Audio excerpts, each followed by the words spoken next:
నమస్తే, welcome to DD9 news. నేను మీ journalist అని. ముఖ్యంగా ఈరోజు నిత్యం ప్రజల్లోనే మీడియాలో కనపడే వ్యక్తి మానవతరాయ్ గారు మనతో పాటు ఉన్నారు. అన్న నమస్తే. నమస్తే అన్న, చెప్పండి అన్న. ముఖ్యంగా తెలంగాణ రాజకీయాలు మొత్తం హీట్ ఎక్కుతున్నాయి. ఎక్కడ చూసినా కల్వకుంట్ల కవిత, లేకపోతే కేటీఆర్, లేకపోతే కేసీఆర్, వీళ్ళు అధికారం పోయిన తర్వాత కూడా మొత్తం వీళ్ళ పేర్లు ఎక్కువగా వినిపిస్తూ ఉన్నాయి. మొన్న తీన్మార్మలన మీద దాడి కావచ్చు, లేకపోతే మహాన్యూస్ పైన దాడి కావచ్చు, ఇవన్నీ కూడా వినిపిస్తూ ఉన్నాయి. వీళ్ళ అధికారం కోల్పోయిన తర్వాత కూడా వీళ్ళే అధికారంలో ఉన్నట్టుగా చలమని అవుతున్నారు. ఎట్లా చూడొచ్చు అన్న? ఇప్పుడు దేవుళ్ళతో పాటు దెయ్యాల పేర్లు కూడా వినపడతాయి. రాక్షసులు, రాముడు, రావణాసురుడు రాక్షసుడు. అట్లనే ఈ యొక్క రావణాసురులు ఎవరంటే బీఆర్ఎస్ వాళ్ళు. ఈ బీఆర్ఎస్ వాళ్ళ పరిపాలనలో తెలంగాణ ఏమైందో మనం చూసినాం. విధ్వంసం, సర్వనాశనం, ప్రకృతి సంపదను కూడా మొత్తం పీల్చి పిప్పి చేసి వాళ్ళ ఖాతాల్లో వేసుకున్నారు.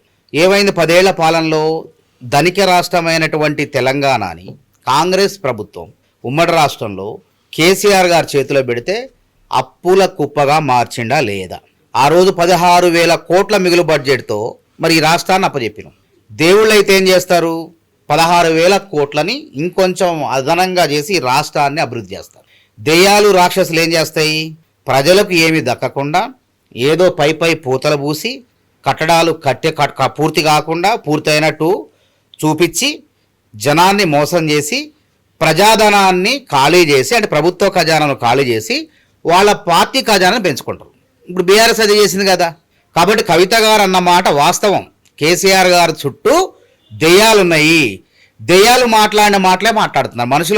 మనుషుల్లాగా మాట్లాడట్లే వాళ్ళు కూడా. కేటీఆర్ కూడా ఇలా మాదక ద్రవ్యాల అంశాన్ని రేవంత్ రెడ్డి గారు లేవనెత్తంగానే గుమ్మడికాయ దొంగ ఎవరంటే భుజాలు తడుముకున్నట్టు ఆగం అయిపోతాను ఖమ్మం ప్రెస్ మీట్లు. ఎందుకు అసలు అంత ఆగం కావాల్సిన అవసరం ఏముంది? సూటిగా నాకు సంబంధం లేదు, ఆ మాదక ద్రవ్యాలు అవసరం లేదు, ఆ రోజు నేను రాలేకపోయినా, సవాలు విసిరి రాలేకపోయినా మీరు వచ్చారు, ఇప్పుడు నేను వస్తా అని చెప్తే అయిపోద్ది కదా. అంటే ఇప్పుడు రాడు, అప్పుడు రాడు, అధికారంలో ఉన్నప్పుడు రాడు. ఆ రోజు మేమంతా రేవంత్ రెడ్డి గారు మేమంతా రేపు వాళ్ళు విసిన సవాళ్ళకి ఆ అమరవీరుల స్తూపం దగ్గరకు పోయినాం. కొండా విశ్వేశ్వరరెడ్డి గారు వచ్చిండు. నేను సిద్ధంగా ఉన్న నా రక్త నమూనా, గోళ నమూనా, వెంట్రుకల నమూనా ఇస్తా అని వచ్చిండు. రేవంత్ రెడ్డి గారు వచ్చిండు. ఒక పార్టీ జాతీయ అధ్యక్షుడు, జాతీయ పార్టీ రాష్ట్ర అధ్యక్షుడు రేవంత్ రెడ్డి గారు వచ్చిండు. ఆ కొండా విశ్వేశ్వరరెడ్డి గారు వచ్చిండు. మరి నీకేం నొప్పి? నువ్వు నిజాయితీ పనుడైతే రావాలి, గారు తప్పించుకుంటావు, దొంగ లెక్క పారిపోయినావు. ఇవాళ రేవంత్ రెడ్డి గారు నువ్వు ఎక్కడ దేన్ని తీసుకుని మాట్లాడుతున్నావు? రేవంత్ రెడ్డి సవాల్ ఇసిరింది ఎవరికి? మీ అయ్యకి, మాజీ ముఖ్యమంత్రికి, ఇప్పుడున్నటువంటి ప్రతిపక్ష నాయకుడికి. సరే, నీ పేరు కూడా ప్రస్తావించిండు. నువ్వు సవాలు స్వీకరించేవాడు అయితే ఏం చేయాలా? రేవంత్ రెడ్డి గారు ముఖ్యమంత్రి, నీ స్థాయి కాదు అసలు. నువ్వు మాట్లాడితే పానకంలో పుడక లెక్క దూరతావు. రేవంత్ రెడ్డి గారు సవాలు విసిరినప్పుడు, సరే మా నాన్నగారు ఆరోగ్యం బాగోలేదు, మా నాన్నగారు రాలేరు, నేనే వస్తా, నేను మాజీ మంత్రిగా వస్తా, కాబట్టి సమయం తేదీ మీరు చెప్పండి అంటే ఒక అర్థవంతంగా ఉండేది. నువ్వెవడు చెప్తానంటే సమయం తేదీ ఆడికి పోయి ప్రెస్ క్లబ్లో పోయి డేటు అన్ని పెట్టి కుర్చీ వేసి అలా కూర్చొని సొల్లు మాటలు మాట్లాడితే, సొల్లు గారిస్తే ఎవడు వస్తాడు? అందుకే మా రేవంత్ రెడ్డి గారు ఏం చెప్పిండు? కరెక్ట్గా నీకు మందుల సామేలు మా ఎమ్మెల్యే అన్నాడు. మందు ఆయనే కదా, ఆయన స్థాయి ఒకటి. ఇద్దరు ఎమ్మెల్యేలే కదా, ఇద్దరు ఎమ్మెల్యేలు. ఇప్పుడు ఆయన కేటీఆర్ మాజీ మంత్రి, ఆయన ఎమ్మెల్యేనే. మా మందుల సామేలు ఎమ్మెల్యేనే. మా మందుల సామేలు వస్తాడు. నిజంగా మీకు చిత్తశుద్ధి ఉంటే ఇప్పుడు రాండి అని మేము మొన్న పవర్ పాయింట్ ప్రజెంటేషన్ జరిగింది, మా అందరికీ ఆడ ప్రజాభవన్లో ఇచ్చారు. ఇచ్చినప్పుడు కేటీఆర్ మాట్లాడిన దాన్ని ఆయన ఏం చేసిండంటే, సరే కేసీఆర్ గారికి ఆరోగ్యం బాగోలేదు, మా మంత్రులను పంపిస్తా వ్యవసాయ క్షేత్రానికి, మా మంత్రులు ఒకవేళ నన్ను కూడా రమ్మంటే వస్తా, కాకపోతే చట్టసభల్లో జరిగితే చర్చ మంచిది, ఇది అర్థవంతంగా ఉంటది. చట్టసభల్లో చర్చ జరుగుతుంటేనే మా మైక్ కట్ చేస్తున్నారంటూ కూడా వాళ్ళు మాట్లాడుతారు. చూడండి, అదే అబద్ధాలు ఆడటం అలవాటు వాళ్ళకి. బీఆర్ఎస్ 10 ఏళ్ల పాలనలో కాంగ్రెస్ పార్టీ నాయకుల ఎమ్మెల్యేల గొంతు నొక్కారా?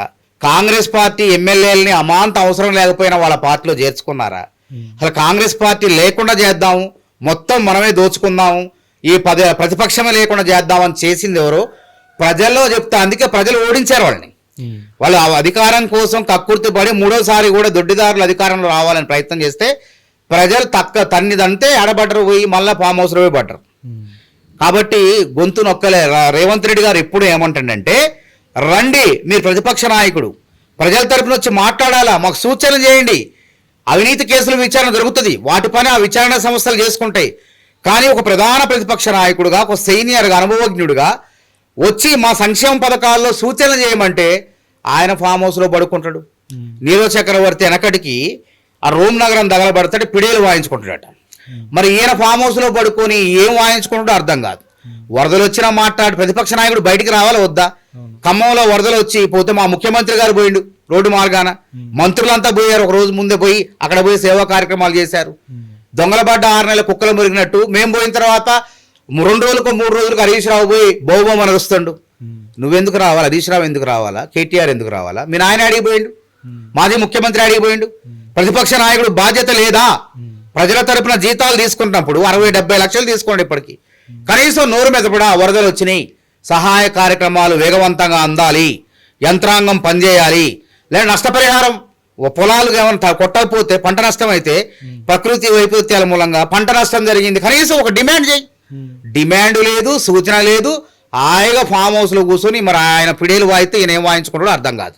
రేవంత్ రెడ్డి లెవెల్కి కేసీఆర్ అవసరం లేదు, మా బామరుదులు ఇద్దరం చాలు అని చెప్పేసి అంటే మరి రేవంత్ రెడ్డి ఎవరు? ఒక పార్టీ, జాతీయ పార్టీకి రాష్ట్ర అధ్యక్షుడు పనిచేసినాడు. నువ్వే కూడా అసలు నువ్వు వర్కింగ్ ప్రెసిడెంట్, నీ బావుడు మంత్రి. మరి రేవంత్ రెడ్డి ముఖ్యమంత్రి స్థానంలో ఉండు, నీ అయ్యా మాజీ ముఖ్యమంత్రి. ముఖ్యమంత్రి ప్రతిపక్ష నాయకుడు సమానం చెప్తాడు, అందులో ఉన్న 30 మంది ఎమ్మెల్యేలకు సమానం చెప్పడు. 29 మంది ఉన్నారు, 20 ప్రతి వాడు అడిగిన వాడికి పట్టి లోఫర్ గాడికి సమానం చెప్పరు నీలాంటి వాళ్ళకి. అందుకే మా ముఖ్యమంత్రి గారు ఏమన్నాడు, నా స్థాయి ఆయనది, ఆయన గతంలో మాజీ ముఖ్యమంత్రి, ఇప్పుడు మాజీ ముఖ్యమంత్రి కూడా గతంలో ముఖ్యమంత్రి పనిచేసిండు, ప్రతిపక్ష నాయకుడు. కాబట్టి నిజంగా కేటీఆర్ది రేవంత్ రెడ్డి స్థాయి కాదు, ఎమ్మెల్యే స్థాయి. మందుల సామేలు, మా మందుల సామేలు ఉండు కదా, తుంగతుర్తి ఎమ్మెల్యే మందుల సామేలు స్థాయి. నువ్వు చర్చ పెడితే మందుల సామేలు వస్తాడు, మరి ముఖ్యమంత్రి గారు ఎందుకు వస్తాడు అంటున్నాం మేము. కాబట్టి ముఖ్యమంత్రి గారు మాజీ ముఖ్యమంత్రి స్థాయి, మాజీ ముఖ్యమంత్రి అయినా వాస్తవం చెప్పాలంటే కేసీఆర్ స్థాయి కూడా కాదు. ఎందుకంటే కేసీఆర్ 10 ఏళ్ళు పాలించమని అవకాశం ఇస్తే ఫోన్ ట్యాపింగ్, సినిమా తారల జీవితాలు, కుటుంబాలు విడిపోటాలు, మంచం కింద దురుడు, భార్యాభర్తల సంభాషణలు వినుడు, తర్వాత వ్యాపారస్తులు బెదిరించుడు, అట్లా రేవంత్ రెడ్డి చేసిండా? అవును, రేవంత్ రెడ్డిది అట్లాంటి స్థాయి కాదు. Kaleshwaram project, Pranahita Chevella project Congress party 11,700 కోట్లు పెట్టి పనులన్నీ దాదాపు 38,000 కోట్లు అంచనా. అది తుమ్మిడిహట్టి దగ్గర కడితే 16 లక్షల ఎకరాలకు ఆయకట్టుకు నీళ్ళు వస్తుంది. ఆ ప్రాజెక్టు పూర్తయితే కాంగ్రెస్ కు పేరు వస్తుంది. కాంగ్రెస్ కు పేరు రావాలంటే పేరు రాకుండా ఉండాలంటే ఏం చేయాలా? ముక్కు ఇటుంటే ఇటు తిప్పి ఆ తిప్పిపోతల పథకం అని చెప్పి కేవలం 2 లక్షల ఎకరాల అదనంగా 2 లక్షల ఎకరాల ఆయకట్టుకు సాగునీళ్ళు అందియాలంటే మేడిగడ్డ దొవ్వితివి, మేడిగడ్డ దగ్గర బ్యారేజ్ కడితివి, సుందిళ్ళ అన్నారం కడితివి. అయ్యామని నీ అవినీతికి, నీ కక్కుర్తికి అవి కుప్పగూలిపోయినాయి. కాబట్టి ఈ విధంగా రేవంత్ రెడ్డి గారు మళ్ళా ప్రభుత్వ ఖజానా ఖాళీ అయింది, నీ పార్టీ ఖజానా ఎట్లా నిండింది? 1600 కోట్లు దేశంలోనే అత్యంత ధనికవంతమైన పార్టీ బీఆర్ఎస్ పార్టీ ఎట్లా వచ్చింది? బీఆర్ఎస్ ఖాతాలోకి ఎట్లా వచ్చింది? నీ అవినీతి, కాళేశ్వరం అవినీతి. కాబట్టి రేవంత్ రెడ్డి గారు ఈ 18 నెలల కాలంలో ఆయన అవినీతి చేయలేదు, కాబట్టి ఆయన స్థాయి కాదు. కాబట్టి అదే విధంగా విద్యుత్ కొనుగోళ్లలో 1000 మెగావాట్లు కొంటా అని చెప్పి ఛత్తీస్గఢ్ దగ్గర నుంచి 3.5కో 4 రూపాయలకు కొనాలి ఆ రోజు ఉన్నట్టు ధరలు బట్టి. అప్పనంగా అత్త సొమ్ము అల్లుడు దానం చేసినట్టు తెలంగాణ ప్రజల సొమ్మును ఇలా కమిషన్ల కోసం 8-9 రూపాయలు అంటే 4 రూపాయలు కమిషన్లు జేబులో వేసుకున్నారు. దానిపైన విచారణ పూర్తవుతుంది. కాబట్టి రేవంత్ రెడ్డి గారు ఆ స్థాయి కాదు. రేవంత్ రెడ్డి గారి స్థాయి ఏంటంటే ఇవాళ తెలంగాణ ప్రజలకు ఇచ్చిన మాట నిలబెట్టుకుంటూ ఇవాళ 25 లక్షల మంది రైతుల ఖాతాల్లో 25,34,000 మంది రైతుల ఖాతాల్లో 2 లక్షల రుణమాఫీ వేసి అనతి కాలంలోనే వాళ్ళలాగా 10 సంవత్సరాల్లో 4 దఫాల్లో 1,00,000 రూపాయలు ఏకాలం రుణమాఫీ చేస్తానని మిత్తి మాఫీ చేసినట్టుగా చేయలే. కాబట్టి రేవంత్ రెడ్డి గారిది వాళ్ళ స్థాయి కాదు. రేవంత్ రెడ్డి గారు ఎట్ల స్థాయి అంటే 3 నెలల్లోనే 2 లక్షల రుణమాఫీ 25 లక్షల మంది రైతుల ఖాతాల్లో దాదాపు సుమారు 20,650 కోట్లు వేగవంతంగా రైతుల ఖాతాల్లో వేసి రైతుల రుణముక్తులు చేసినటువంటి స్థాయి రేవంత్ రెడ్డి గారు. రైతుల గురించి మీరు చెప్తున్నారు కాబట్టి రైతు భరోసాకి సంబంధించి పూర్తి స్థాయిలో గ్రౌండ్ లెవెల్లో అందరికీ అందాయని మీరు అంటారా? ఇంకో విషయం, కౌలు రైతులకు కూడా మేము డబ్బులు ఇస్తామన్నారు, 500 రూపాయలు బోనస్ ఇస్తున్నారు, దానికి ఒప్పుకుంటాను నేను. కౌలు రైతులకి డబ్బులు ఇస్తానన్నారు, అట్ ఏ సేమ్ టైం ఇటు వ్యవసాయం ఆధారపడి ఉన్నటువంటి కుటుంబాలకు కావచ్చు వీళ్ళకి కూడా మేము ఇస్తామని చెప్పేసి అన్నారు. ఇంతవరకు కౌలు రైతులకు రూపాయి కూడా ఇవ్వలేదని చెప్పేసి ఎందుకు ఇవ్వాలి? కౌలు రైతు అనేవాడు పనికి ఆహార పథకంలో నమోదైన వాడే కౌలు రైతు, అంటే భూమి లేనివాడు. ఆ కార్డులు ఏవైతే ఉన్నా నమోదైన వాళ్ళకి ఇప్పటికీ మొదటి విడతగా 83 కోట్లు వాళ్ళ ఖాతాల్లో వేసినాం. వాళ్ళకి ఇస్తారన్నట్టు 6 నెలలకి 6 నెలలకి ఇప్పుడు కూడా లెక్క పెట్టినాం. మరొక 260 కోట్లు వాళ్ళకి ఇవ్వబోతున్నాం. కాబట్టి ఆ లెక్కలన్నీ కూడా ఆలస్యం కూడా కాదు. కాబట్టి కౌలు రైతుని గుర్తించను. కౌలు రైతే పనికి ఆహార పథకంలో నమోదైనటువంటి కూలి రైతు, కూలి. కాబట్టి వాళ్ళకేసిన ఎక్కడ ఉద్యమాలు ఉన్నాయి ఇప్పుడు అడుగుతుండా?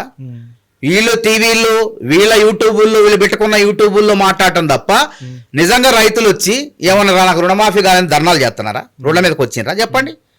ఎక్కడ చేయట్లే. రైతు భరోసా కూడా ఎక్కడ కూడా ఎగ్గొట్లే. వాళ్ళు అదే అంటున్నా, రైతు బంధు పేరుతో తెలంగాణను మొత్తం కూడా రాబంధు లెక్క దోచుకున్నారు. పెట్రోల్ బంకులకి ఇస్తారండి రైతు బంధు? రైతు బంధు రాళ్లకు రప్పలకి ఇస్తారా? చెప్పండి, ఎవరికి ఇవ్వాలా? నిజమైన రైతు అన్నదాత ఎవరైతే అన్నం పెట్టి అన్నదాతకు రైతు బంధు ఇవ్వాలా? వీళ్ళ సొమ్ము అన్నట్టు మొత్తం వీళ్ళు దొబ్బి వెనక నుంచి కమిషన్లు వేసుకోవడం కోసం అప్పనంగా పెట్రోల్ బంకులకు, రాళ్లకు, రప్పలకు, రియల్ ఎస్టేట్ భూములకు కూడా ఇచ్చేశారు. వీళ్ళ హయాంలో మొత్తం 80,000 కోట్లు ఖర్చు పెడితే 25,000 కోట్లు దొడ్డిదారులు దారి మళ్ళీపోయిన డబ్బులన్నీ. కానీ మా రైతు భరోసా ఇవాళ 70 లక్షల మంది రైతుల ఖాతాలో ఇవాళ దాదాపు 9 రోజుల్లో 9 కోట్లు, దాదాపు 1,49,00,000 వ్యవసాయ సాగు యోగ్యమైన భూమికి వేసినాం. మేము అన్నదాతలకు ఎంత సాయం చేసింది తెలుసా ఈ 18 నెలల కాలంలో? కాబట్టి వాళ్ళ స్థాయి కాదు మాది. 1,04,000 కోట్లు, 1,04,000 కోట్లు, 29,650 కోట్లు ఒడ్లు కొనుగోలు చేసింది. రైతులకు ఇబ్బంది లేకుండా. అప్పుడు ఒడ్లు కొనమంటే నువ్వు కొనంటే బీజేపీ వాడు, బీఆర్ఎస్ ఉండనే బీఆర్ఎస్ వాడు బీజేపీ కొనమని ఇద్దరు తనుకొని రైతులు నాగం చేశారు. ఎడ్లెట్లు తన్నుకుంటే లేగదూడ బలైనట్టు, లేగదూడకి ఇబ్బంది అయినట్టు, లేగదూడ బలైనట్టు రైతులు నాగం చేస్తే మేము వెంట మొత్తం గల్ల పట్టుకొని గుయ్యం అనిపించి కొనరా అని చెప్పి కల్లాల్లో కాంగ్రెస్ అని చెప్పి మేము ప్రోగ్రాంలు చేసి, నేను వరంగల్ జిల్లా ఇన్ఛార్జికి పోయి ఆ రోజు పెద్ద ఎత్తున ప్రోగ్రాం చేసాం. అట్లా కొన్నారు. ఇలా అట్లా ఉందా?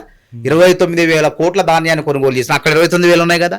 20,650 కోట్లు ఇక్కడ రుణమాఫీకి 2 లక్షల రుణమాఫీ చేసినాం కదా. అంటే ఇక్కడ 50,000 కోట్లు అయినాయి. అదే విధంగా ఉచిత విద్యుత్, అసలు ఉచిత విద్యుత్ అనే కల్పించింది కాంగ్రెస్ ప్రభుత్వం. 6 గ్యారెంటీలకు సంబంధించి నా దగ్గర ఉంది. ఇప్పుడు ఈ 6 గ్యారెంటీల్లో నేను చెప్తానండి.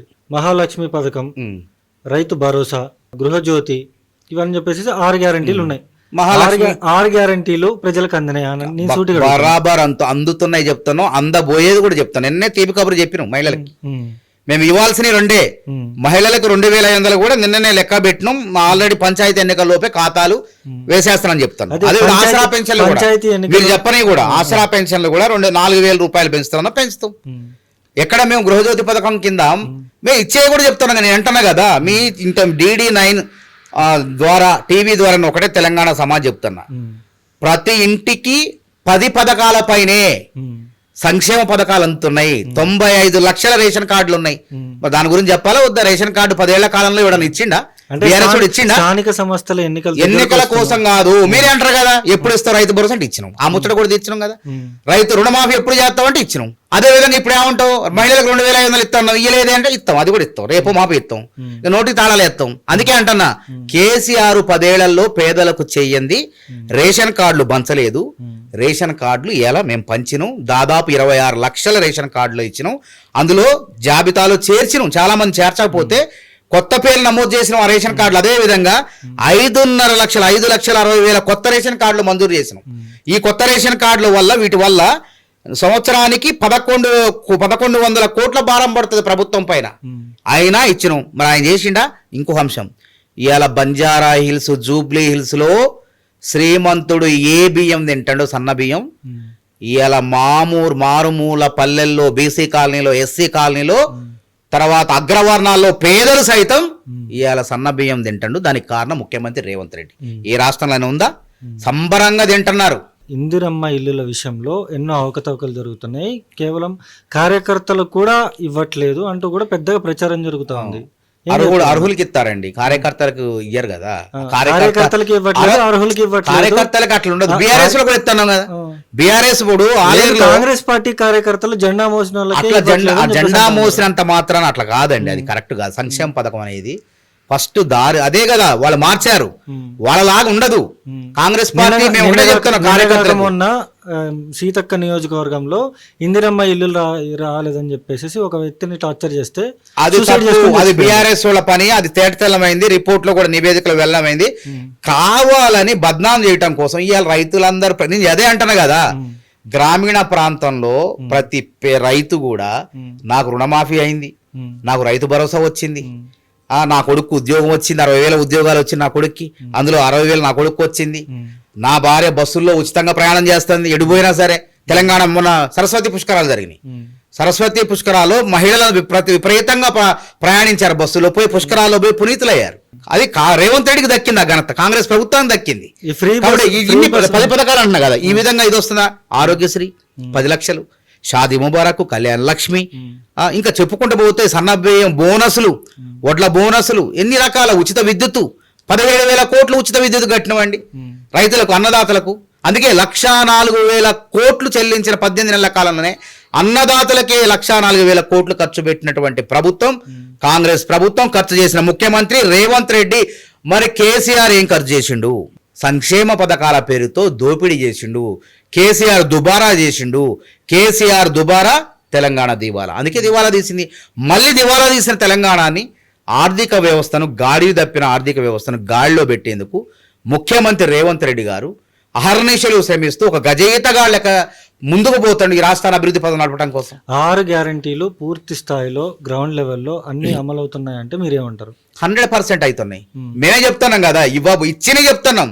50 లక్షల మందికి గృహజ్యోతి పథకం, 200 యూనిట్లకే ఉచిత విద్యుత్ లభిస్తుంది. వాళ్ళంతా ఆనందంగా ఉన్నారు. 190 కోట్ల మంది మహిళలు 6,500 కోట్లు ఆదా చేసుకొని ఇప్పటికి కూడా హైదరాబాద్ కాదు రాష్ట్ర వ్యాప్తంగా బస్సు పాసులు లేకుండా విద్యార్థులు కళాశాలకు, పరిశ్రమలో పనిచేసే చిన్న చితక పనులు చేసి కార్మికులైనటువంటి మహిళలు వాళ్ళు బస్సుల్లో పోతున్నారు. ఇలా జీహెచ్ఎంసీ లాంటి పారిశుద్ధ కార్మికులు బస్సుల్లో ఎక్కడో ఉన్న పని నిమిత్తం పోయి వాళ్ళు పని చేసుకుంటున్నారు. చిల్లర వ్యాపారులు ఎవరైతే మహిళలు ఉన్నారో కూరగాయలు అమ్మటం, ఈ గడ్డి అన్నారం నుంచి ఈ కుకుడపల్లి నుంచి మళ్ళీ సికింద్రాబాద్ మార్కెట్ అటు బస్సుల్లో తిరుగుతున్నారు. ఆ విధంగా ఆదా చేసుకుంటుంటే వాళ్ళంతా సంతోషంగా ఉంటే బీఆర్ఎస్ వాళ్ళకి ఎందుకు కళ్ళెరబడుతున్నాయి? ఇది సంతోషపడాలి కదా ఎవరైనా కానీ. అంటే పూర్తిగా కూడా కాంగ్రెస్ ప్రభుత్వం వచ్చిన తర్వాత సంక్షేమ పథకాలన్నీ అందుతున్నాయి, ప్రజలంతా ప్రశాంతంగా మీరు అంటున్నారు కదా. మరి పొద్దున్న లేస్తే ధర్నా చౌక్ ఎందుకు దద్దరిల్లుతుంది? ఎక్కడ ఎవరు చేశారు ధర్నా? రైతులు చేశారా? ఎవరు చేశారు ధర్నా చౌక్? ఎవరు చేశారు? ఎవరు చేయట్లేదు. కృత్రిమ ఉద్యమాలు సృష్టిస్తున్నారు. నిజమైన రైతు ఇల్లు కట్టుకుంటాడు, రైతు రుణమాఫీ అయిన రైతుకే రైతు భరోసా అయింది. గృహలక్ష్మి పథకం కింద ఎంప్లాయీలు అక్కడ ధర్నా చేశారు. అవును, అవుట్ సోర్సింగ్ వాళ్ళ గుర్తించింది కూడా. అసలు 10 ఏళ్ళు తెలంగాణ ఉద్యమంలో ఏం చెప్పిండు? నిరుద్యోగులు అక్కడ రోడ్డు మీద నిరుద్యోగులు, అది వాళ్ళు నిజమైన నిరుద్యోగులు కాదు, కొద్ది మంది.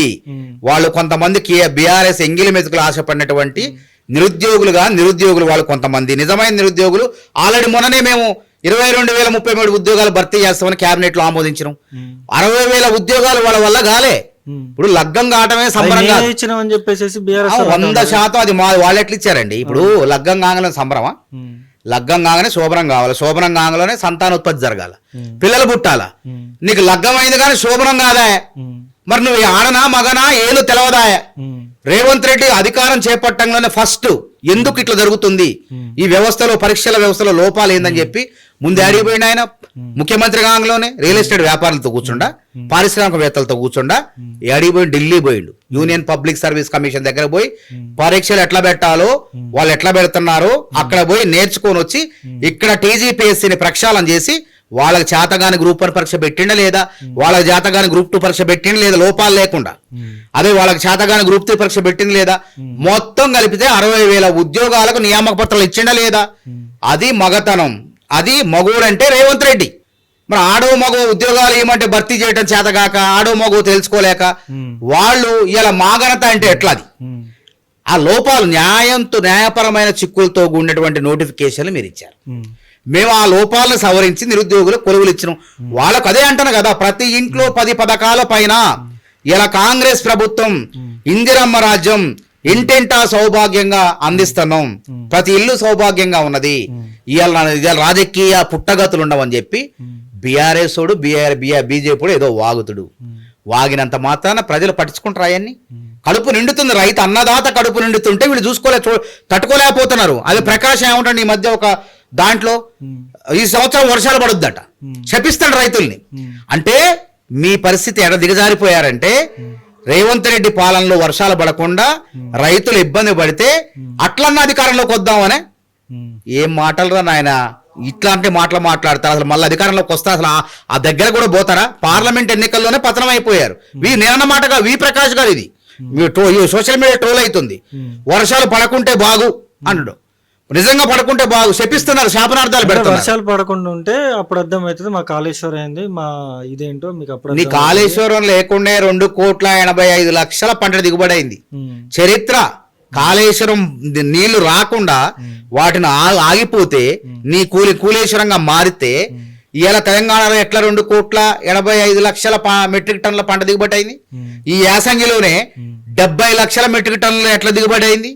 వాళ్ళ హయాంలో ఉరేసినట్టని రైతాంగాన్ని బెదిరించారు. ఖమ్మం, నల్గొండ ప్రాంతంలో 15 లక్షల ఎకరాల ఆయకట్లు వేసంగిలో ఉరేకపోవటం వల్ల రైతులు ఎకరాకు 30,000 చొప్పున నష్టపోయారు. నువ్వు రైతులను ఆదుకున్నావా? ఇవాళ రైతుకు ఆ పరిస్థితి ఉందా చెప్పు. నీ కాళేశ్వరం కూలేశ్వరం అయింది, అది తెలంగాణ దుఃఖదాయిని కాళేశ్వరం. ఆ కాళేశ్వరం పేరు మీద తెలంగాణ ప్రజల సంపద మొత్తం, ప్రభుత్వ ఖజానా మొత్తం ఖాళీ చేసి వాళ్ళ జేబులు నింపుకున్నారు, వాళ్ళ పార్టీ ఖజానా నింపుకున్నారు. అది తేడతెల్లం అయిపోయింది. విచారణ మొత్తం కూడా కనపడుతుంది కళ్ళ ముందు కూడా. ముఖ్యంగా మీరు ఒక ఉద్యమకారుడు, మీరు ఉద్యమంలో కీలకంగా పాత్ర పోషించారు. అప్పటి నుంచి ఎప్పుడైతే కాంగ్రెస్ పార్టీ అధికారంలో లేనప్పటి నుంచి కూడా మీరు ఫైట్ చేస్తూ ఉన్నారు. కనీసం కాంగ్రెస్ పార్టీ మిమ్మల్ని గుర్తించలేదు, మీకు సరైన పదవి ఇవ్వలేదు. నా గుర్తింపు కోసం కాదు కాంగ్రెస్ పార్టీ, ప్రజల్ని గుర్తించాలా, ప్రజలకు ఇచ్చిన వాగ్దానం. నాది వ్యవస్థాగత, పార్టీ సంస్థాగత. పొద్దున్న లేస్తే మీరు అనేక మీడియా 24 సంవత్సరాలు డిబేట్లలో కావచ్చు, అన్నిట్లలో మీరు చురుగ్గా పోతా ఉంటారు. కనీసం మీకు నామినేటెడ్ పదవి కూడా కాంగ్రెస్ పార్టీ మిమ్మల్ని గుర్తించట్లేదు. నేను అడుగుతున్నాను, పదవులు అనేవి కాంగ్రెస్ పార్టీలో పదవుల కోసం మనం వెంబడబడితే రావు. మనం కష్టపడతంటే అధిష్టానమే గుర్తించి ఆ కుర్చీనే మన దగ్గర వేస్తుంది. ఇలా తెలంగాణ కష్టకాలంలో కేసీఆర్ని ఎదిరించేవాళ్ళు లేకపోతే బెదిరించేవాడిదే రాజ్యం అన్న టైంలో రేవంత్ రెడ్డి వచ్చిండా? రేవంత్ రెడ్డికి పిసిసి అధ్యక్ష పీఠం కాంగ్రెస్ ప్రభుత్వం వేసి కూర్చోబెట్టిందా మన కాంగ్రెస్ పార్టీ? డబ్బులు పెట్టి కొనుక్కున్నాడని చెప్పి అవన్నీ చాతగాని మాటలు, అవాస్తవాలు, ఏదో రాక ఆ రోజు కోపంలో మాట్లాడిన మాటలు. అందరు కలిసారు, ఇప్పుడు అందరు కూడా పని చేస్తున్నారు. అందరూ అన్నదమ్ములు లెక్క అందరూ కలిసి ఇవాళ రాష్ట్ర అభివృద్ధికి పాటుపడుతున్నారు. అవన్నీ కూడా పట్టించుకోవాల్సిన అవసరం లేదు. కాబట్టి పదవులు అట్లా వస్తాయి. ముఖ్యమంత్రి పీఠం మీద, పిసిసి అధ్యక్ష పదం మీద కాంగ్రెస్ అధిష్టానం కూర్చోబెట్టంలోనే ఇతను మళ్ళీ కేసీఆర్ ను ఓడించి ఫామ్ హౌస్ పంపించిండని చెప్పి కాంగ్రెస్ అధిష్టానం నాయకత్వం సోనియా గాంధీ, రాహుల్ గాంధీ, మల్లికార్జున ఖర్గే కూర్చోబెట్టి, అరే ముఖ్యమంత్రి రేవంత్ రెడ్డి నీదే ముఖ్యమంత్రి పీఠం కూర్చోబెట్టిన లేదా? అదే విధంగా గతంలో ఉదాహరణలు తీసుకుందాం.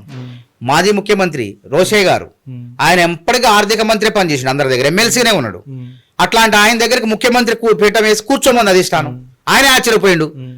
అవకాశాలు అనేవి కాంగ్రెస్ పార్టీ అట్లా. అదేవిధంగా కిరణ్ కుమార్ రెడ్డి మంత్రి కాలే, స్పీకర్ అయ్యిండు. కానీ ముఖ్యమంత్రి కుర్చీ వచ్చి ఆ కుర్చీలో అధిష్టానం ఆయన్ని ఆ ఏసీ కుర్చీలో కూర్చోమంది. పదవులు కూడా కాంగ్రెస్ లో తప్పకుండా అవకాశం. పార్టీలో ఉండుకుంటా పోతే ప్రతిభ అనేది ఎక్కడికి పోదండి. మేము ప్రతిభ కాంగ్రెస్ పార్టీలో అందరూ ఉంటారు, అన్ని రకాల మనుషులు ఉంటారు. ప్రతిభ ఆధారంగా పార్టీ గొంతుకులై ఉన్నాం. ఇక అద్దంకి దయాకర్కి అవకాశం వచ్చిందా లేదా చెప్పండి. అట్లనే మానవతరాయికి కూడా మాట్లాడంగా పార్టీ గొంతుకై పోంగా అధిష్టానం తప్పకుండా గుర్తిస్తుంది. కాంగ్రెస్ పార్టీలో నాకు తెలిసి ఎవరు కూడా నష్టపోలేదండి. కాంగ్రెస్ పార్టీలో ఎవరికి ఆ ఓపిక పట్టినంత, ఓపిక పడితే ఏమంటారు, ఓపిక ఉన్నోడిదే ఊరుగల్లి పట్టణం అంటారు. కాబట్టి తప్పకుండా ఓపిక ఉంటే పదవులు వస్తాయి, అందులో మంచిగా ఎదిగే అవకాశం కూడా ఉంటుంది. ఇప్పుడు మహేష్ కుమార్ గౌడ్ గారు ఉన్నారు, వారికి ఎమ్మెల్యే టికెట్ ఇవ్వలేదు. వారు ఓపిక ఉన్నారా లేదా? ఎమ్మెల్సీ పదవి వచ్చింది. ఎమ్మెల్సీ రాగానే మహేష్ కుమార్ గౌడ్ గారు మీరు పిసిసి పీఠంలో కూర్చోబెట్టారా లేదా? అట్లా ఉంటాయి. తెలంగాణ ఉద్యమంలో ఉన్నారు, కీలక పాత్ర పోషించారు. తెలంగాణ ఉద్యమం సమయంలో జై తెలంగాణ అన్న వ్యక్తి మీరు. అంటే పూర్తిగా కూడా కేసీఆర్ ఫ్యామిలీని అతి దగ్గర నుంచి చూసిన వ్యక్తుల్లో మీరు కూడా ఒకరు.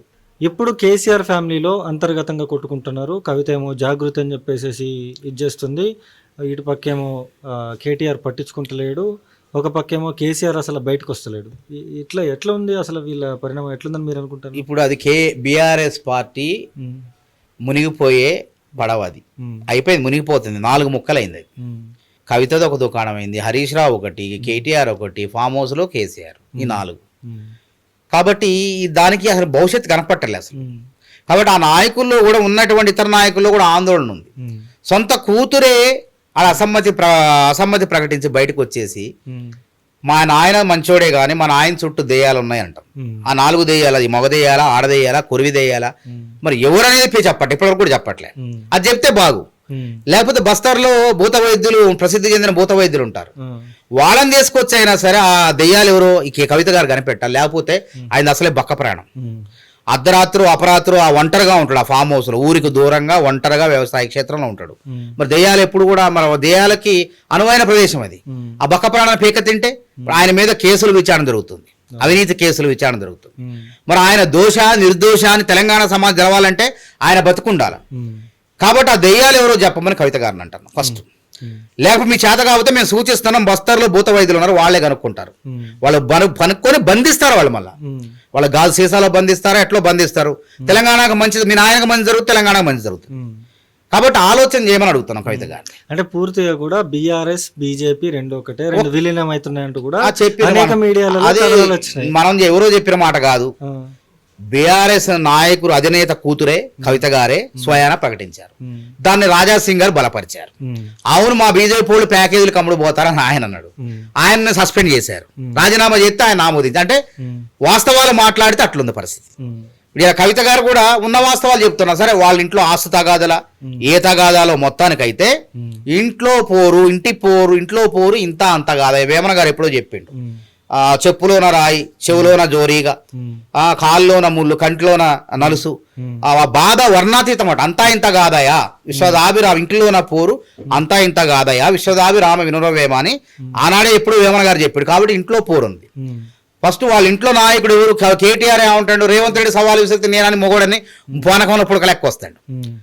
అసలు నీ చెల్లె నిన్ను అంగీకరించట్లేదు, నువ్వెవడు అంటది నీ చెల్లి కవిత గారు అన్న. మొన్న ఇంటర్వ్యూలో అన్నది, మా అన్నగా నాకు ఆయన కాదు మా నాయకుడు కేసీఆర్ అంటుంది. మరి మీ నాయకుడు కేసీఆర్ నువ్వెందుకు వస్తున్నావు మధ్యలో? మీ పార్టీ మీ చెల్లె నిన్ను అంగీకరించట్లేదు, ఇంట్లోనే నువ్వు నాయకుడు కాదు, ఇంట్లో వాళ్ళే నిన్ను అంగీకరించట్లేదు. కవిత వెనకాల కాంగ్రెస్ పార్టీ ఉంది, కాంగ్రెస్ పార్టీ మాట్లాడిపిస్తుంది. బీసీ బిల్లు విషయంలో కూడా కవిత సంబరాలు చేసుకుంటుంది, దీని వెనకాల కాంగ్రెస్ పార్టీ ఉందంటూ కూడా మాట్లాడుతూ ఉంది. కాంగ్రెస్ పార్టీ ఎందుకు ఉంటది కవిత వెనకాల? ఇప్పుడు ఆమె అక్కడ నుంచి సొంత దుకాణం పెట్టుకున్నది. ఒక రాజకీయ పార్టీ పెట్టాలనుకుంటుందో, ఏం చేయాలనుకుంటుందో, జాగృతిని నడపాలనుకుంటుందో ఏందో మొత్తానికి. కాబట్టి మెజారిటీ ప్రజలకు కాంగ్రెస్ పార్టీ న్యాయం చేసింది కాబట్టి ఆ విజయోత్సవాల్లో భాగం అనుకుంటున్నాం. ఆమె కూడా ఆ మధ్య అంతకుముందు ధర్నాలు చేసింది, కృత్రిమ ధర్నాలు. అప్పుడప్పుడు వీళ్ళు మేలుకోక ముందు ఎప్పుడో 6 నెలలకు ముందు రాహుల్ గాంధీ గారు మాట్లాడిండు, 42% మేము బీసీలకు న్యాయం చేస్తున్నాము, దేశానికి ఆదర్శమైన రేవంత్ రెడ్డి గారు చెప్పిండు. కాబట్టి ఆమె ఏదో మామూలుగా ఏంటంటే ఊళ్ళో పెళ్లి కుక్కల హడావుడి అన్నట్టు, ఊళ్ళో పెళ్లి కుక్కల హడావుడి ఉంటుంది కదా, మనం గ్రామాల్లో చూస్తాం కదా, అట్లనే వారి హడావుడి ఉంది. అట్లా మేము కొట్టిపారేస్తున్నాం, మాకు ఆమెకు సంబంధం లేదు. కాబట్టి నేను ఏమంటానంటే, ఫస్ట్ కేటీఆర్ గారు మీరు ఇంట గెలవండి, ఇంట గెలిచి రచ్చ గెలవండి. ఇంట్లోనే నిన్న నాయకుడుగా మీ చెల్లె అంగీకరించట్లేదు కాబట్టి మొదట మీరు మీ చెల్లితో మీరు నాయకుడు అని చెప్పుకొని ఇంట్లో గెలిచిన తర్వాత అప్పుడు వీధిలోకి రండి, అప్పుడు రచ్చ గెలవండి. అప్పుడు ప్రజలు మీరు మాట్లాడిందని వింటారు. ఇట్లా పిచ్చి కూతలు ఫాల్తు మాటలు మాట్లాడితే ఏం చేస్తారు? దవడ బాల కొడతారు, ప్రజలే బాగా కొడతారు. అంటే పూర్తిగా కూడా మల్లన్నపై దాడి చేశారు. మల్లన్న దాడిని ఎట్లా చూస్తారు మీరు? ఇప్పుడు మల్లన్న ఒక ఎమ్మెల్సీ, ఈ కంచం పంచాయతీ మంచం అట్లా మాట్లాడొద్దు. మహిళల ఇప్పుడు మన ఊర్లో సామెతలు మాకు తెలుసు, ఆయన కన్నా ఊర్లో సామెత ఎక్కడ ఎవరి దగ్గర ఉపయోగించాలి అక్కడ ఉపయోగించాలి. ఒక మహిళ దగ్గర వేరే రకంగా మాట్లాడు, ఒక మహిళ దగ్గర కంచం పొత్తు మంచం పొత్తు అని అంటే అది రకరకాల మనోభావాలు దెబ్బతింటాయి. కాబట్టి దెబ్బతిన్నంత మాత్రాన వాళ్ళు పోయి దాడి చేయడం పద్ధతిగా తప్పది. ఆ విధంగా దాడి చేయొద్దు. ఆ దాడి చేయటం మంచం పొత్తు కంచం పొత్తు అంట మల్లన్న తప్పే. నువ్వు ఎమ్మెల్సీవి, నువ్వు ఒకప్పుడు యూట్యూబర్ కాదు. యూట్యూబ్ లో ఏది పడితే అది మాట్లాడి ఇష్టం మాట్లాడడం కాదు. నువ్వు ఒక బాధ్యతాయుతమైన చట్టసభలో ఉన్నాడువి. చట్టసభలో ఉన్నప్పుడు ఒక ప్రజాస్వామ్యయుతమైన భాషలోనే మాట్లాడాలి. కంచం పొత్తు మంచం పొత్తు అనేది వ్యవహారికంగా ఊర్లో మనం మాట్లాడతాం. అది ఎక్కడ మగోళ్ళ దగ్గర మాట్లాడతాం, ఆడోళ్ళ దగ్గర మాట్లాడమై ఆ మాటలు. ఒక స్త్రీల పట్ల మన గౌరవభావంతో ఒక పద్ధతి ప్రకారం నువ్వే స్త్రీల పట్ల కూడా సామెతలు వస్తున్న చాలా ఉన్నాయి. నువ్వు కవిత గారినే తిట్టాలి అనుకుంటే చాలా మాటలు ఉన్నాయి, ఆ పదప్రయోగం చేయొచ్చు. కానీ ఈ పదప్రయోగం వల్ల అది ఎవరు ఎట్లా ఊహించుకుంటారో అర్థం కాదు. మంచిగా స్వీకరిస్తే పర్వాలే, కానీ చెడుగా స్వీకరిస్తే మనోభావాలు దెబ్బతింటే ఇట్లనే జరుగుతాయి. కాబట్టి దాడి చేయటం కవిత గారి తప్పు. దాడులు అనేవి ప్రజాస్వామ్యంలో ఉండకూడదు, అట్లాంటిది ఎవరు కూడా ప్రోత్సహించొద్దు.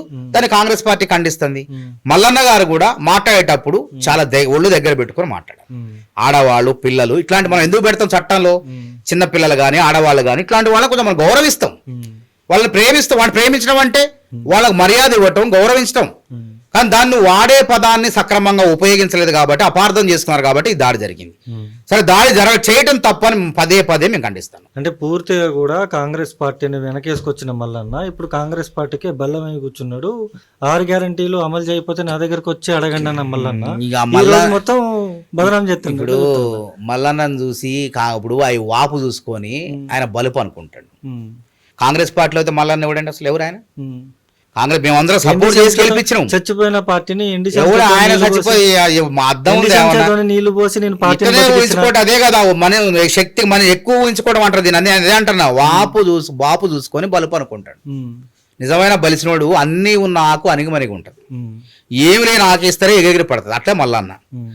కాబట్టి ప్రజలందరూ తెలుసు మల్లన్న గెలిపించిండా, ప్రజలు గెలిపించారా, ప్రజలు ఓట్లు వేసారా? ఈయనేదో 4 మాటలు మాట్లాడితే ఎవరు చూస్తారు? ఏంది కథ? ఒకానొక స్థాయిలో కనీసం కేసీఆర్ కి ఎదురుగా నిలబడి లేకపోతే ఒక ప్రెస్ మీట్ పెట్టి సవాల్ విసిరే నాయకుడు లేడు. నేను సవాల్ విసిరినా, నేను చేయబట్టే కాంగ్రెస్ పార్టీ గెలిచింది అని చెప్పేసి అంటా ఉన్నారు. ఏం సవాల్ విసిరి? రేవంత్ రెడ్డి కాంగ్రెస్ నాయకులు కొట్లాడారు, నువ్వేడ కొట్లాడారు? మీటింగ్లు పెట్టినవా? ఉద్దెర కూతలు కూస్తావా? ఎట్లా ఉద్దెర కూతలు కూస్తే అధికారంలోకి వస్తావా? చెప్పు. నువ్వెందుకు మాట్లాడినావు అంటే నీ రేటింగ్ కోసం, యూట్యూబ్ లో 10 మంది చూస్తే 10 పైసలు వస్తాయని, ఫోన్ పే, గూగుల్ పే ఆడ పెట్టుకుంటావు, అది వేయించుకుంటావని. మరి కాంగ్రెస్ పార్టీ అట్ట కాదు. రేవంత్ రెడ్డి చెమట చుక్కలు ఉన్నాయి, కాంగ్రెస్ నాయకత్వం చెమట చుక్కలు, రాహుల్ గాంధీ చెమట చుక్కలు ఉన్నాయి, మల్లికార్జున ఖర్గే చెమట చుక్కలు ఉన్నాయి. ఎన్ని రకాలుగా ప్రజలకు వాగ్దానాలు చేసి లక్షలాది రూపాయలు ఆ మీటింగ్లు ఆడ డయాస్ గాని వేసి ఆ ప్రజలందరినీ కూడా తీసుకొచ్చి ఆడ కూర్చోబెట్టి అక్కడ వాళ్ళ కోసం మేము ఆ విధంగా కష్టపడితే ప్రజలు అప్పటిదాకా, నేను అన్నగా ఇందాక, ఎదిరించే వాళ్ళు లేకపోతే బెదిరించే వాడిదే రాజ్యం అన్న తరుణంలో, అసలు మనకి ఎవడూ లేడు అన్న దిక్కే లేదన్న తరుణంలో నేను ఉన్నా అని చెప్పి వచ్చినటువంటి మొగాడు రేవంత్ రెడ్డి. ఈ మరి రేవంత్ రెడ్డిని చూసి ఓట్లేసారు, అలాంటి రాహుల్ గాంధీని చూసి ఓట్లేసారు. కానీ ఈ మల్లన్న ఎవడండి కోన్ కిస్క కొట్టం, అట్లా ఆయన ఊహించుకోవటం, అది అతి అంటారు దాన్ని. కాబట్టి ఇది వాపు, బలుపు కాదు. అదే అంటున్నా, అన్ని ఉన్న ఆకు అణిగిమణిగి ఉంటుంది, ఏమి లేని ఇస్తారు ఎగిరిగిరి పడతారు. అంటే పూర్తిగా కూడా ఇటు కాళేశ్వరం విచారణ కావచ్చు, లేకపోతే లిక్కర్ స్కామ్లో మొన్న కవితను జైలుకి పంపించిండ్రు. అంటే కాళేశ్వరం విషయంలో హరీష్ రావుని మొన్న విచారణకు పిలిచిండ్రు. అదేవిధంగా ఈటల రాజేందర్ని కావచ్చు, లేకపోతే కేటీఆర్ని కావచ్చు, వీళ్ళందరినీ కూడా పిలుస్తూ ఉన్నారు. ఎప్పుడు పంపిస్తారు జైలుకి? అదే అన్నాడు. ఇప్పుడు చివరిలో ఎప్పుడు అరెస్ట్ అవుతారు విలన్లందరూ?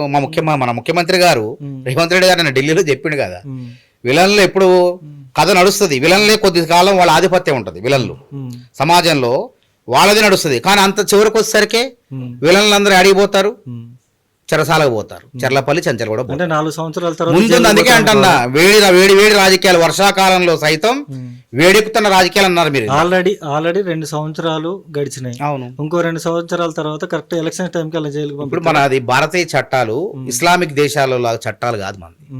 వెంటనే వాడు నేరం చేసిండా చేయలేదా అని తెలుసుకోకుండా రోడ్డు మీద ఉరేయటం, కాలుకి కాలు, చేతికి చెయ్యి, మెడకు మెడ తీసేసే చట్టాలు కాదు మనం.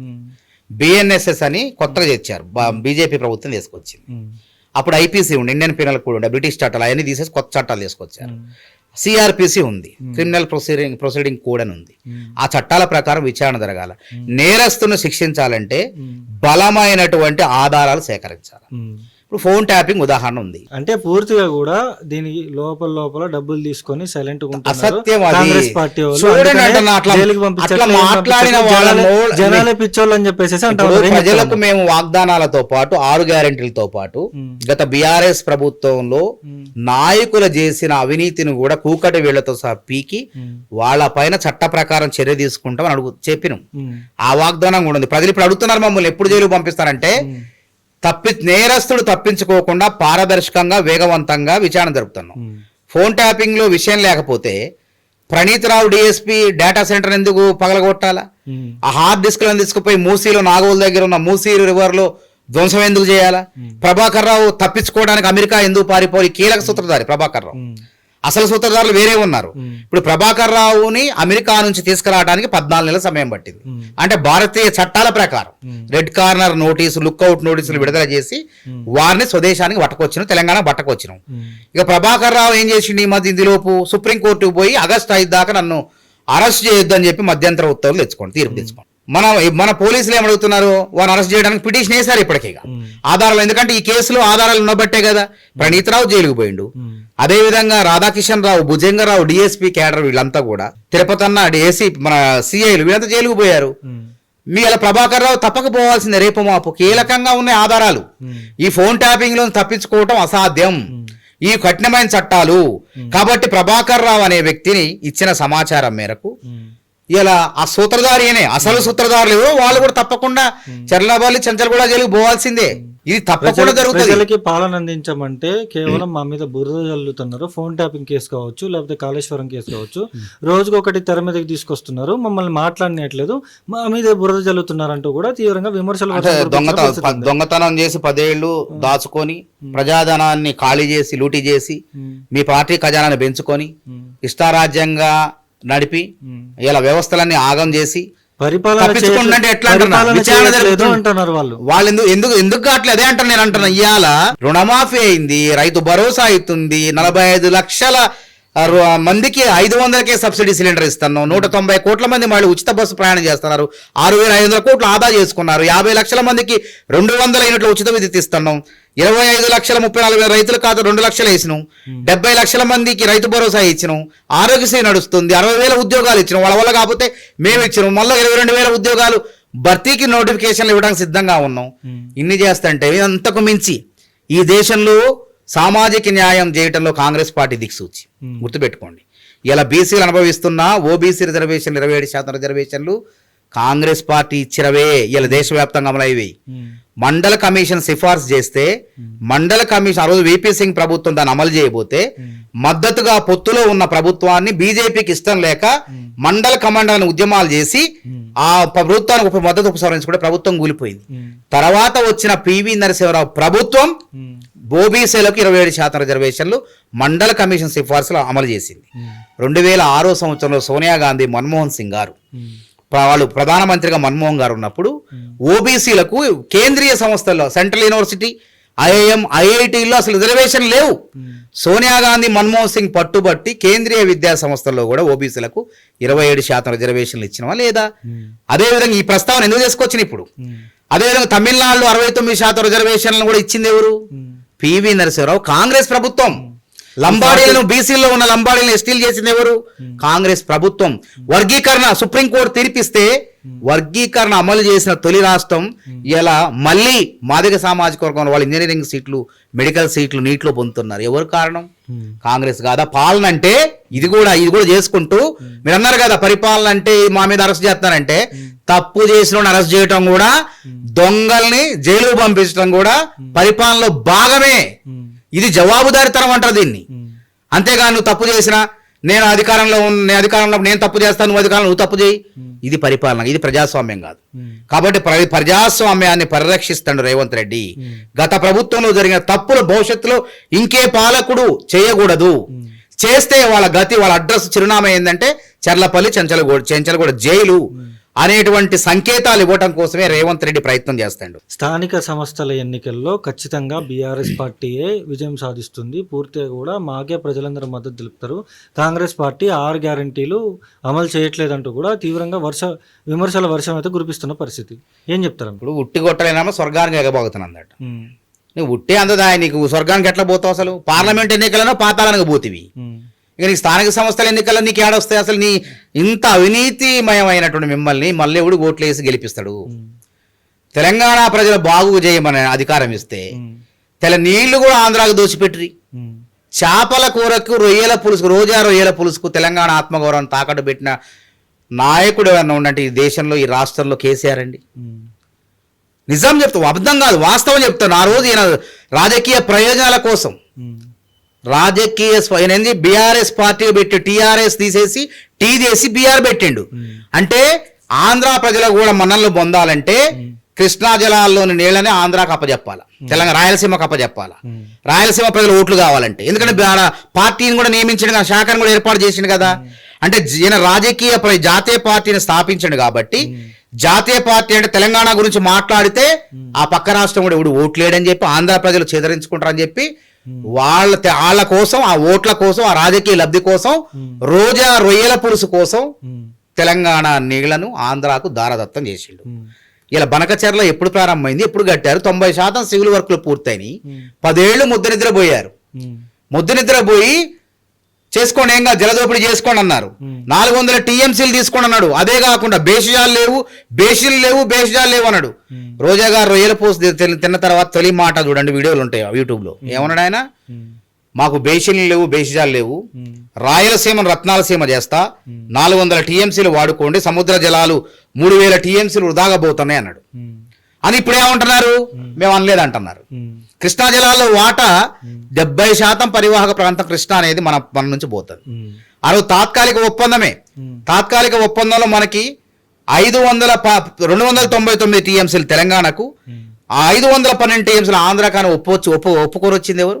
మీరు కాదా?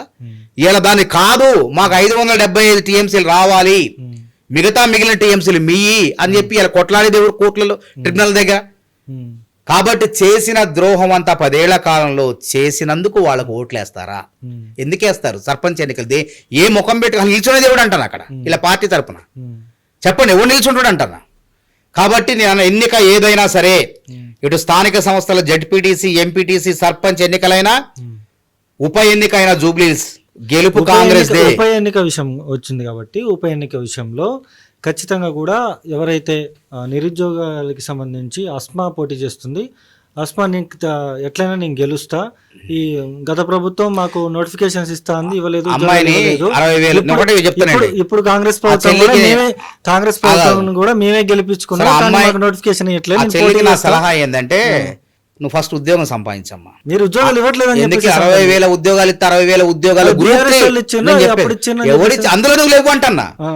బీఆర్ఎస్ వాడు పరీక్ష పెట్టడం చేత కాలేదు, కొలువులు పారదర్శకంగా నింపడం చేత కాలేదు, 60,000 ఉద్యోగాల్లోని అస్మా లేదు. ఆమెకు ఎమ్మెల్యే స్థాయి అవసరమా? ఇవన్నీ కూడా వాళ్ళు ఆడించే ఆటలు ఇవన్నీ కూడా. అట్లాంటి చిన్నపిల్లలు వాళ్ళు తెలుసో తప్పు చేస్తుంటారు. వాళ్ళ తల్లిదండ్రులు వీళ్ళ మీద ఏదో ఆశ పెట్టుకుంటారు. ఉప ఎన్నికల్లో అస్మా గెలిస్తే మీరేం చెప్తారు? ఈ అస్మాలు ఇవన్నీ ఉత్తమ ముచ్చట్లు అండి, పనికిమాలిన ముచ్చట్లు. ఇలా చెప్తాను కదా, ఎన్నిక ఏదైనా కంటోన్మెంట్ ఎన్నిక ఉందండి. కంటోన్మెంట్ ఎన్నికలు ఎవరు గెలిచారు? దివంగత ఎమ్మెల్యే రాసినంత గారు చనిపోతే సానుభూతి చూపించారా ప్రజలు? అభివృద్ధికే పట్టం కట్టారు, కాంగ్రెస్ ప్రభుత్వాన్నే గెలిపించారు, కాంగ్రెస్ పార్టీకే ఓటేశారు, అక్కడ శ్రీ గణేష్ ని గెలిపించారు. ఇవాళ నిరుద్యోగులంతా పుస్తకాలు పట్టుకొని చదువుతుంటే, ఈ అమ్మాయి టీవీల చుట్టూ తిరుగుతుంది, ఈ అమ్మాయికి కూడా ఓట్లేస్తారండి అసలు. ఈ వల్ల ఏం ప్రయోజనం? ఫస్ట్ ఉద్యోగం తెచ్చుకోమ్మా, చక్కగా చదువుకొని శ్రద్ధగా టీవీలు యూట్యూబ్లు తిరగకుండా చక్కగా కూర్చొని నువ్వు బస్తీలు క్యాంపస్ స్టూడెంట్ కూడా కాదట ఈ అమ్మాయి, బయట ఎక్కడో వీళ్ళంతా యూనివర్సిటీ పేరు చెప్తారు, మాట్లాడితే ఉస్మానియా అని వాడతారు. మేము ఎప్పుడు ఉద్యమాలు చేసినప్పుడు ఏడా కనపడలే వీళ్ళు.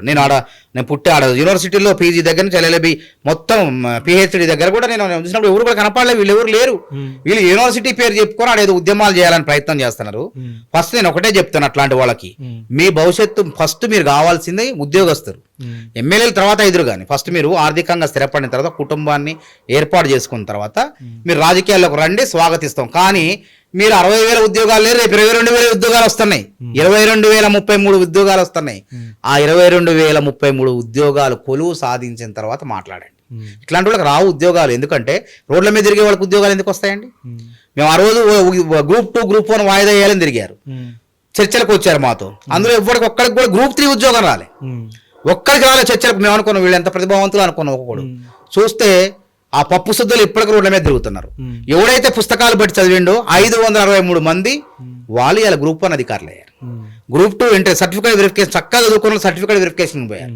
చక్కగా తపస్సులాగా ఈ బయట ప్రపంచం తెలవకుండా ఏకాగ్రతతో ఎవరు చదువుతారో వాళ్ళు ప్రభుత్వ ఉద్యోగాల్లో విజేతలు అవుతారు, విజయం సాధిస్తారు. అంతేగాని ఇవాళ ఇక్కడ గంట ఇక్కడ మాట్లాడి ఇంకోసారి రోడ్ల మీద తిరిగేవాడు ఎప్పటికీ విజేతలు కాలేరు.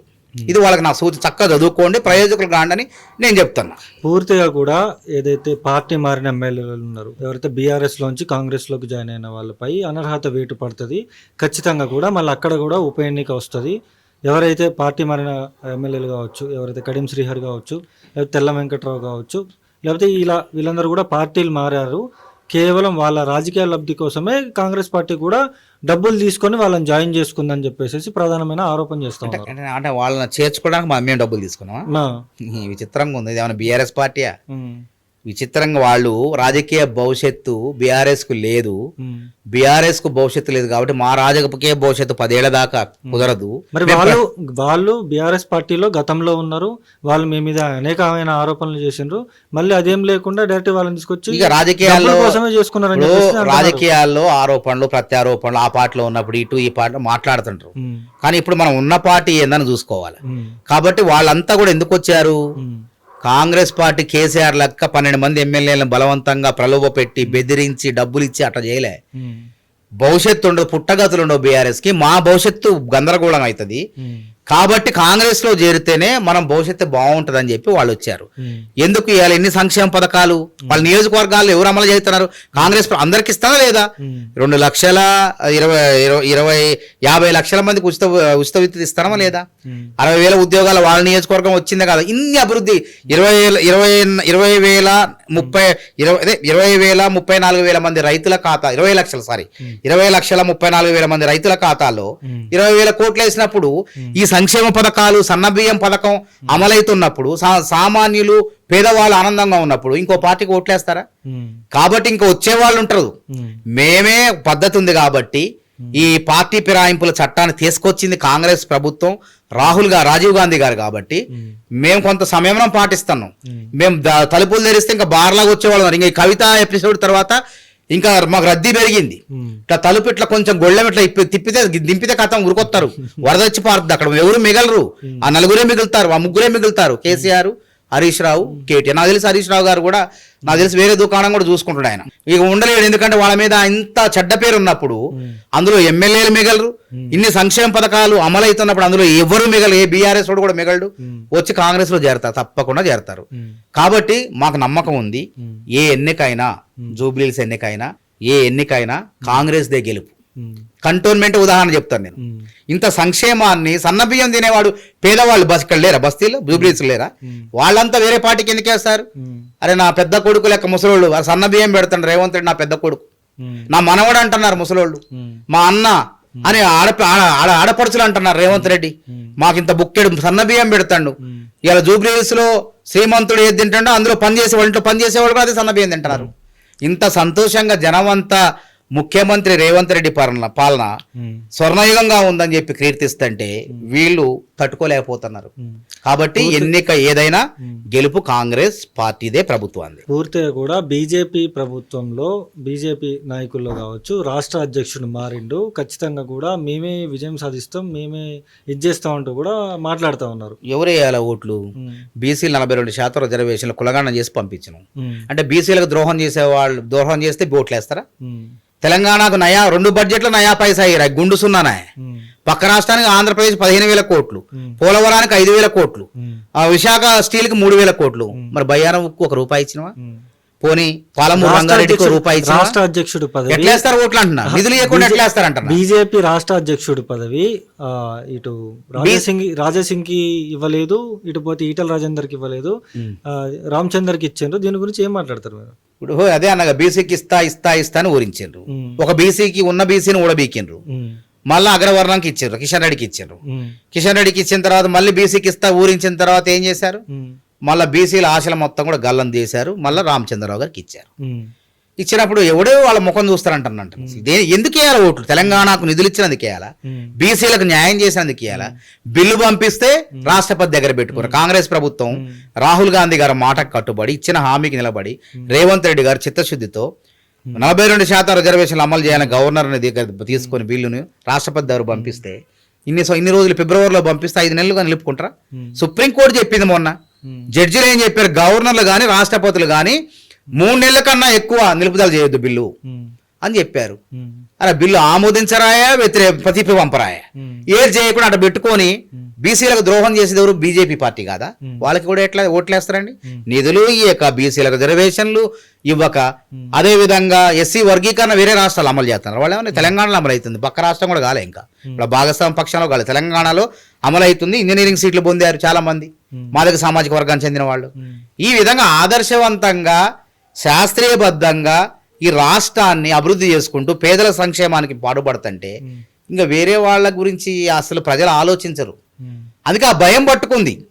ఆ భయంతో ఇచ్చి పిచ్చి పిచ్చి మాటలు మాట్లాడుతున్నారు వాళ్ళు. ఫైనల్ గా కాంగ్రెస్ ప్రభుత్వం స్థానిక సంస్థల ఎన్నికల్లో విజయం సాధిస్తుంది అని అడిగితే మీరు ఏం చెప్తారు? 100% గుండె మీద చేసుకొని కాంగ్రెస్ ప్రభుత్వం, కాంగ్రెస్ పార్టీ అభ్యర్థులే స్థానిక సంస్థల ఎన్నికల్లో విజయం సాధిస్తారని మనస్ఫూర్తిగా చెప్తాను. చూడొచ్చు, పూర్తిగా కూడా ఖచ్చితంగా కూడా కాంగ్రెస్ ప్రభుత్వమే తెలంగాణ రాజకీయాల్లో ముందుంది. ఖచ్చితంగా కూడా మరికొన్ని రోజుల్లో కూడా కాంగ్రెస్ ప్రభుత్వమే విజయం సాధిస్తుంది స్థానిక సంస్థల ఎన్నికల్లో అంటూ కూడా చెప్తున్న పరిస్థితి. చూస్తూనే ఉండండి DD9, నేను మీ జర్నలిస్ట్ అండి.